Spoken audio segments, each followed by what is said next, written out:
नमस्कार, स्वागत है आपका सागर कोचिंग सेंटर भगवानपुर में। मैं हूं श्रवण कुमार सागर। आज की इस वीडियो में हम आपके लिए लेकर के राष्ट्रीय आय संवेधा छात्रवृत्ति परीक्षा यानी एनएमएस एग्जाम के लिए सोशल साइंस के 100 इंपॉर्टेंट क्वेश्चंस। तो चलिए आज की वीडियो को शुरू करते हैं। पहला प्रश्न है, संघात्मक शासन का आवश्यक तत्व क्या है? ऑप्शन में दिया है एक लिखित संविधान, शक्तियों का स्पष्ट विभाजन, एक सर्वोच्च न्यायपालिका, उपर्युक्त सभी। देखिए ये क्वेश्चन बिहार एनएमएस एग्जाम 2017 में पूछा गया है, जो काफ़ी इम्पोर्टेंट क्वेश्चंस है। तो इसका आंसर अगर आप जानते हैं तो कमेंट करके ज़रूर बताएं। तो इसका सही आंसर होगा उपर्युक्त सभी। सभी क्वेश्चंस इम्पोर्टेंट है, इसको आप निश्चित रूप से याद कर लें। अगला प्रश्न है, भारतीय संविधान है। ऑप्शन में दिया है धर्मनिरपेक्ष, संघात्मक, समाजवादी, इनमें से कोई नहीं। तो इसका सही आंसर होगा ऑप्शन बी, संघात्मक। तीसरा प्रश्न है, भारतीय संविधान आदेशित करता है कि भारत है पंथनिरपेक्ष, समाजवादी, लोकतांत्रिक, ये सभी। तो इसका सही आंसर क्या है? देखिए बिहार एनएमएस एग्जाम 2018 में पूछा गया क्वेश्चन है, तो इसका सही आंसर होगा ये सभी। चलते हैं अगले प्रश्न की ओर। भारत का संविधान किस प्रकार का है? सबसे संक्षिप्त संविधान, अलिखित संविधान, सर्वाधिक व्यापक संविधान, उपर्युक्त में से कोई नहीं। तो इसका सबसे सही आंसर होगा सर्वाधिक व्यापक संविधान। अगला प्रश्न है, भारतीय संविधान की दार्शनिक आधार क्या है? राज्य के नीति निर्देशक तत्व, मौलिक अधिकार, प्रस्तावना, संघीय संरचना। तो इसका सही आंसर क्या होगा? प्रस्तावना। छठा प्रश्न है, निम्नलिखित में से कौन लोकतांत्रिक देश का सर्वोच्च कानून होता है? पहला ऑप्शन है परंपरा, रीति रिवाज, शासक का आदेश, संविधान। तो निश्चित रूप से इसका सही आंसर क्या होगा? संविधान। अगला प्रश्न है, भारतीय संविधान के अंतर्गत नागरिकों को मत देने का अधिकार किस प्रकार का है? आर्थिक अधिकार, नागरिक अधिकार, राजनीतिक अधिकार, उसके बाद है फिर से राजनीतिक कर्तव्य। तो इसका सही आंसर क्या हो जाएगा?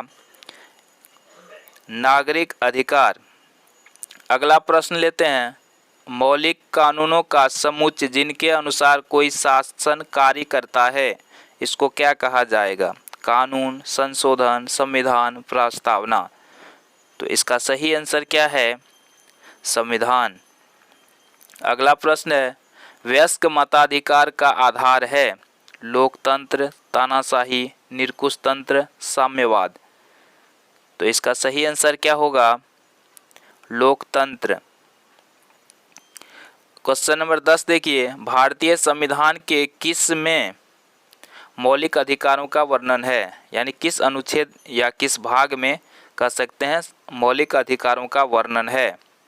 तो भाग 2, भाग 3, भाग 4, भाग 5। तो यहाँ पर जो सही आंसर हो जाएगा ये होगा भाग 3। भाग 3 में मौलिक अधिकारों का वर्णन है। ये एनएमएस एग्जाम 2022 में पूछा गया क्वेश्चन है। देख सकते हैं सभी क्वेश्चन एग्जाम में पूछा गया क्वेश्चन है, काफ़ी इंपॉर्टेंट है।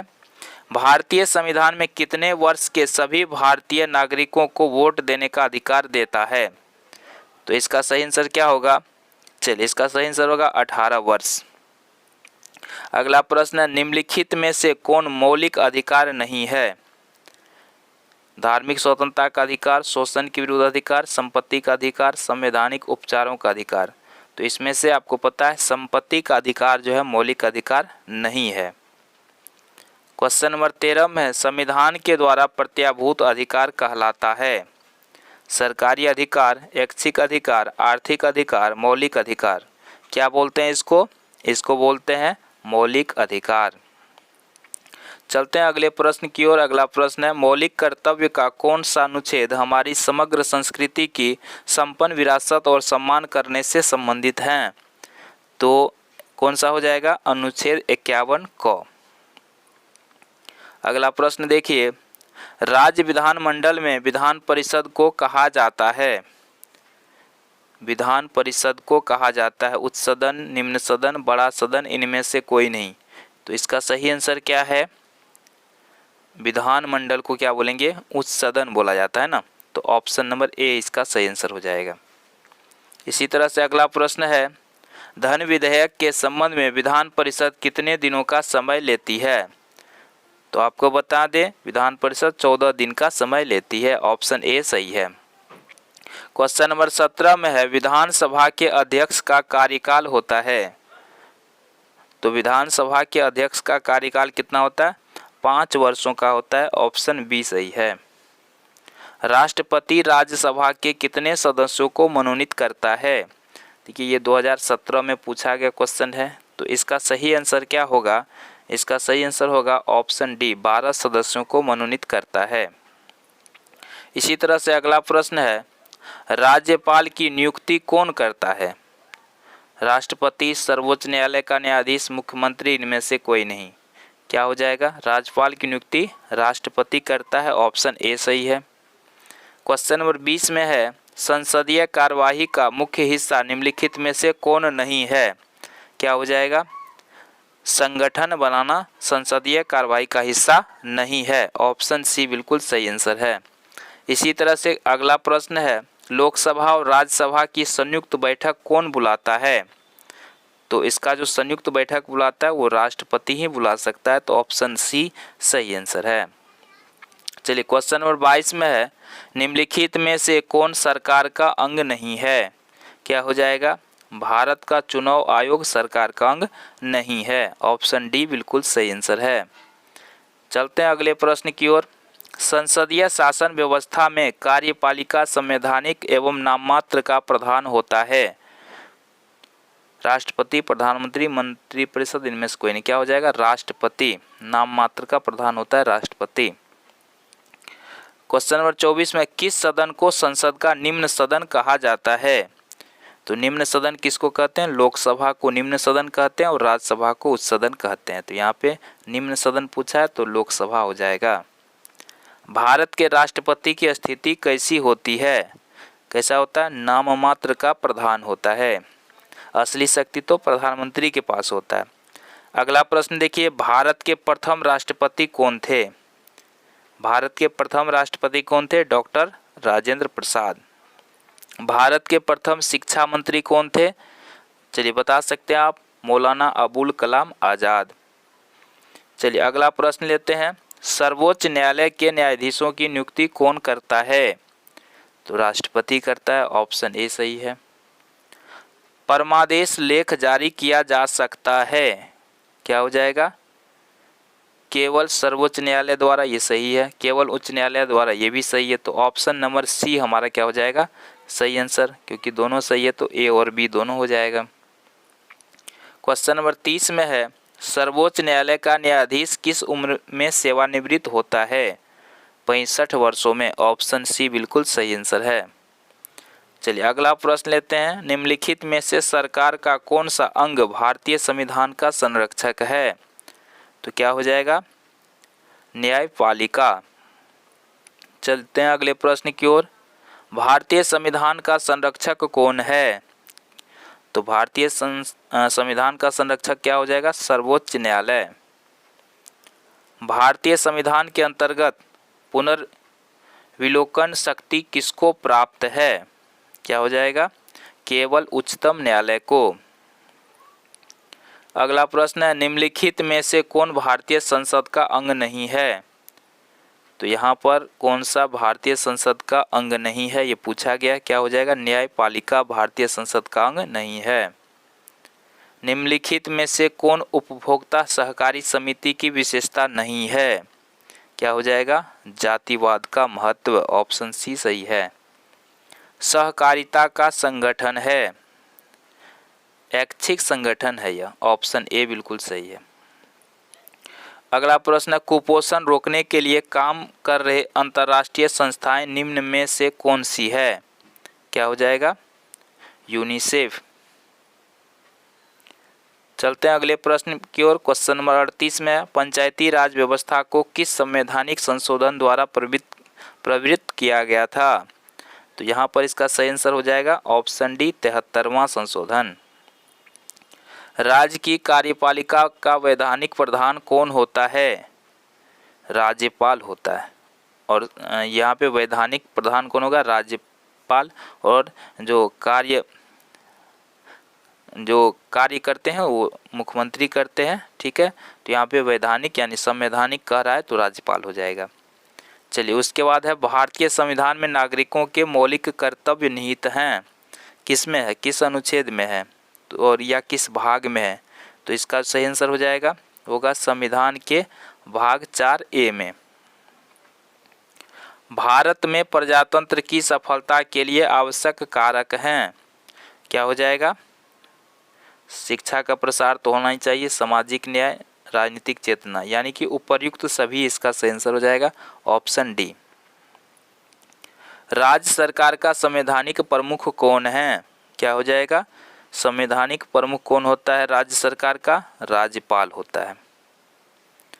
एकात्मक शासन व्यवस्था में होती है, एकल नागरिकता होती है, ऑप्शन ए सही है। 44 नंबर क्वेश्चन में निम्नलिखित में से किस शब्द से लोकतंत्र व्युत्पन्न है, तो लोकतंत्र का जन्म किससे हुआ था, डेमोस और क्रेटिया से, ऑप्शन सी सही है। निम्नलिखित में कौन प्रत्यक्ष लोकतंत्र का उपकरण नहीं है, क्या हो जाएगा, वापस बुलाना। भारत में विविध विधिक सेवा प्राधिकार प्रभावी है, कब से है ये, 1995 ईस्वी से। भारतीय संविधान का निर्माण किसने किया था, तो ये हो जाएगा संविधान सभा ने, ऑप्शन ए बिल्कुल सही आंसर हो जाएगा। अगला सवाल देखते हैं, भारत का संविधान है, कैसा संविधान है, कठोर एवं लचीला का सम्मिश्रण, ऑप्शन सी सही हो जाएगा। लोकसभा का सामान्य कार्यकाल कितने वर्ष का होता है, 5 वर्ष का होता है। भारत के राष्ट्रपति चुने जाते हैं कितना साल के लिए, 5 साल के लिए। निम्नलिखित में से कौन लोकसभा का नेतृत्व करता है, चलिए लोकसभा का नेतृत्व कौन करता है, लोकसभा का अध्यक्ष। निम्नलिखित में से कौन सा मूल अधिकार नहीं है, मूल अधिकार में इसमें से क्या नहीं हो जाएगा, संपत्ति का अधिकार मूल अधिकार नहीं है। भारत के राजनीतिक दलों को कौन मान्यता देता है, निर्वाचन आयोग। भारतीय राष्ट्रपति अपना त्यागपत्र किसे सौंपता है, क्या हो जाएगा, उपराष्ट्रपति को। भारत में पंचायती राज व्यवस्था आधारित है, तो इसका सही आंसर क्या हो जाएगा, विकेंद्रीकरण पर। भारतीय संविधान के अंतर्गत नागरिकों को मत देने का अधिकार किस प्रकार का अधिकार है, तो ये हो जाएगा नागरिक अधिकार। विश्व का पर्यावरण दिवस कब मनाया जाता है, 5 जून को। संयुक्त राष्ट्र सुरक्षा परिषद के अस्थायी सदस्यों की संख्या कितनी है, क्या हो जाएगा, 5 अस्थायी सदस्य, ऑप्शन बी सही है। 59 नंबर क्वेश्चन में एक देश के शासन को सही ढंग से चलाने के लिए आवश्यक कानूनों एवं सिद्धांतों का उल्लेख है, क्या हो जाएगा, संविधान। अगला प्रश्न है, हर एक को आर्थिक समानता प्रदान करने का उद्देश्य है, तो इसका उद्देश्य है समाजवाद। वोट देने का अधिकार एक महत्वपूर्ण विशेषता है, किसका एक विशेषता है, प्रजातंत्र का।